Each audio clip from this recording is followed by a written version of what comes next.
Avant, le jeu était plutôt considéré souvent pour enfants. C'était un peu cette image qu'on avait. Mais grâce à Jungle Speed, on a réussi à montrer que le jeu de société, c'était pour tout le monde. Et les jeunes adultes, les étudiants, ont été vraiment vecteurs de la diffusion de ce jeu-là. Jungle Speed, pour moi, c'est s'il y avait vraiment un jeu pour raconter un peu l'histoire des changements de cette nouvelle génération de jeux de société, des party games, c'est vraiment Jungle Speed. Et en fait, c'était deux étudiants qui ont voulu créer un jeu basé sur le jeu du briquet. Le jeu du briquet, c'est un briquet, prenez un deck de cartes et vous retournez des cartes.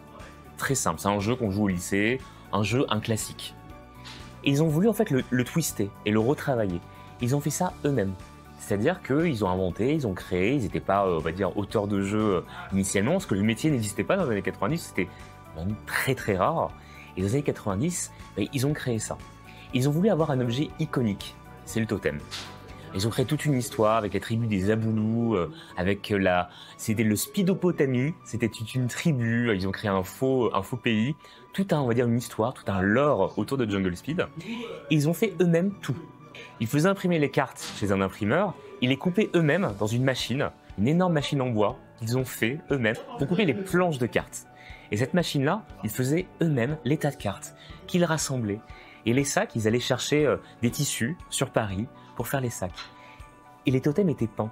C'est-à-dire que les premières éditions de Jungle Speed sont toutes uniques. Chaque sac, chaque totem est unique.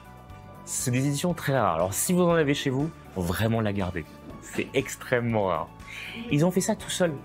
Et ça, c'est extraordinaire, parce qu'ils ont été voir plein d'éditeurs. Ils n'ont pas réussi à l'éditer. Ils se sont dit, on va l'éditer nous-mêmes. Parce que les éditeurs, dans les années 90, n'étaient pas ouverts à ça. Mais eux, ils y ont cru. Ils ont fait de l'événementiel. Ils ont fait ce qui est devenu après la marque de fabrique d'Asmodée. Ils ont été dans les bars. Il n'y avait pas de bar à jeu à l'époque. Ils étaient dans les bars. Ils ont créé un totem de démonstration. Et ce totem, ils l'ont fait. Il était en bois. Il était magnifique, avec des représentations, un diablotin qui te représentait dessus. Ils allaient dans chaque bar. Ils faisaient jouer à Jungle Speed. Petit à petit, à force de faire des totems et d'autres totems, ils se sont dit, on va peut-être trouver un éditeur. Ils ont réussi à trouver un éditeur. Et Asmodée s'est positionné en 2001 afin de devenir le distributeur et l'éditeur de Jungle Speed. Un jeu nomade, un jeu différent, un jeu finalement qui n'avait jamais été vu dans ce format-là.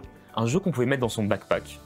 On pouvait le prendre. Et c'est un jeu aussi qui s'adressait à des jeunes adultes, à des étudiants.